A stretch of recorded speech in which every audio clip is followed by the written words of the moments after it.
This programme, the Slow Emotion Replay, and I'm delighted to say that whilst I'm in Salford, it's a sunny atmosphere, it's all good here, but somewhere else in the world, we've got Matt Johnson. Hello, Matt. Hello, Mark. I'm speaking to you from sunny Antwerp in Belgium. Ah, right, okay. So are you playing tonight? We are. We've got a concert in this lovely amphitheatre, which is just outside Antwerp, in this beautiful park. And sound check went very well, and all the boys are at the venue waiting for me, and I'll head down there after this interview. Right, okay, great stuff. And so, do you know, I was going to say to you, there are a few bands. I mean, there's lots of bands who reach the magnitude and position whereby they can cherry pick where they go. And one of the bands that kind of came through that Mark Radcliffe and I used to play a lot would have been Tindersticks. And when they would play, you would look at their tour dates and it would be Paris, Barcelona, Antwerp. They would pick all of the nice cities to go to. You must be in the same spot. You mustn't be looking at your tour dates and thinking, I don't want to go there. Oh, yeah, we go into some lovely places on this. Well, we've got Paris, funnily enough, coming up, and then Zurich, Vienna, where I haven't been for years. Right. So I'm looking forward to that. I did a warm-up in Gothenburg, which is a city close to my heart because my eldest son lives there. So I had a lot of friends and family there. So it's been wonderful tour so far. And then we're playing at Forever Now in the UK at Milton Keynes with a lot of interesting acts, including our old guitarist Johnny Marr and Kraftwerk and quite a few other interesting people. So, yeah, it's been a good tour so far. This is the last leg of the tour. Most of the other legs were in 2024, and this is the final leg, just going across European countries that we missed out last time. Right, sure. And I was lucky enough to see you at the Home Firth Picture Dome. Oh, what a venue that is. It's amazing, isn't it? But also, it was Beautiful. just great to see you at close quarters with your audience. You've obviously got such a real connection with them. I mean, the people in there were just absolutely in raptures all night long. Yeah, that was a really lovely show. Those series of warm-ups we did were fantastic. And I'd never been there before, but the venue's beautiful. The staff running it lovely, and walking around that beautiful village. Would you call it a large village or a small town? Good question.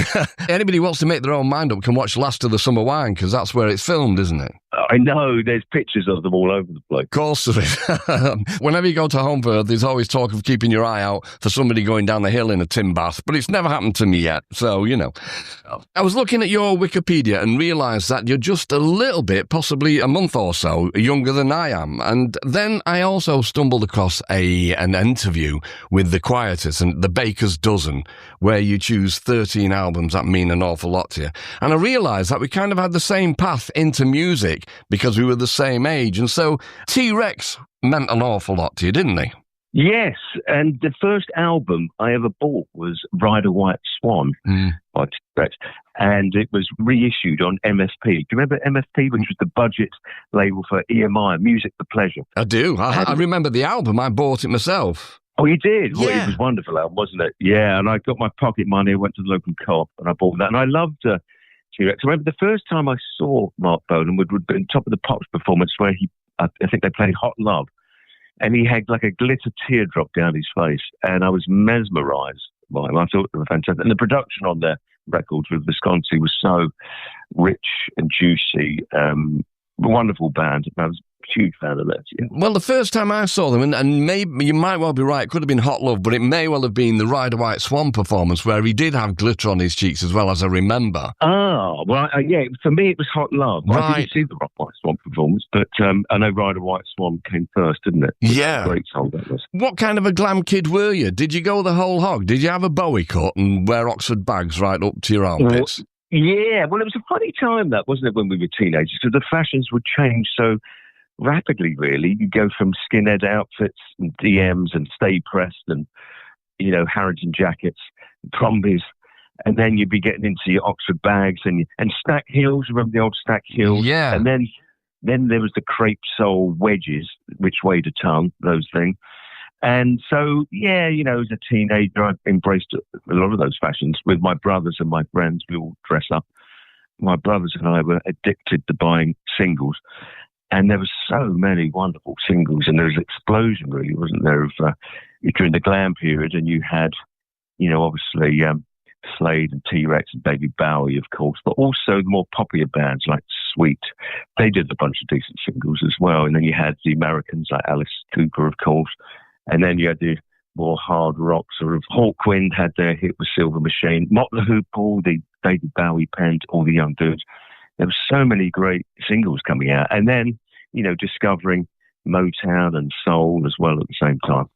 I was talking to somebody the other day, really. I mean, I don't know whether music doesn't have the same massive role in young people's lives, I don't think, because they've got so many other distractions with video games and phones, and it's there, they listen to it. But I think, when, our generation, it was such a main focal point, really, wasn't it? Well, Top of the Pops was the catalyst for so many things, wasn't it? How many times were you in the playground and you say, did you see Bowie last night? Did you see Alice Cooper last night? Did you see Sparks last night? That was a big one with Ron, his little Tash. And so everybody was focused on the same thing, as you say. But at that point in time, were you living in the pub? Were your folks running the pub? Yes, we lived above pub. I mean, there was the famous pub, which was the Two Puddings in Stratford, but we weren't living above that during the 70s. My parents still owned it, but it was managed by other members of the family. But we were then living above another pub in a small town in Essex called Ongar, which used to be the end of the Central Line before they cut it off and they moved that part of the Central Line. But yes, we had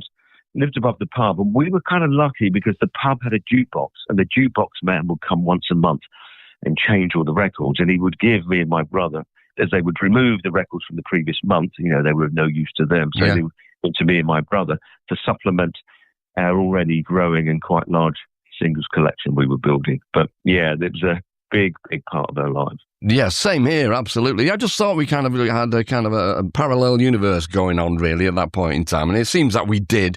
But one thing I've not done yet, and I've been kind of considering it, but never got round to it, probably because I haven't got the talent, but I know that there's a book looming large. Yes, there is. I'm working on a large book with my old friend, Jason Wood, who I believe you know as well. Yeah, he's a good friend of mine. He's a wonderful man. He's lovely, Jason, and he's currently running the British Film Institute. He's also authored, a dozen or more books on film. I met him when I was up in Manchester. We were promoting and screening The Inertia Variations, which is the documentary that I'd made with Johanna St. Michael's a few years ago. And we screened it up at home in Manchester, which Jason was running at the time. As soon as we met, we knew we were going to become mates, really, and we got along very, very well. And then we decided to do this book project together, which is a series of interviews. We've done about 15, I think, so far, maybe. Over a period of time, it's, autobiographical from my point of view, just talking in depth about every stage of my career. And it was interrupted by COVID, unfortunately, although we carried on doing it via Zoom then, rather than in person. And we've picked it up again now. And we're publishing it next year. I'm handing it in October. And then obviously we're doing the event up in Manchester at Louder Than Words up in November. That's right. I've got a ticket for it, and of course I have. I'll be the good-looking one at the front. Wonderful. Wonderful. Was it easy to open up about yourself? Did you find that? Was it kind of like the psychiatrist's couch? And people say also, when you get involved in a project like this, memories just unlock. They do. And Jason has a very good bedside manner. He's a good listener. He's a very bright guy. He's very easy to talk to, non-judgmental, and we get along very well.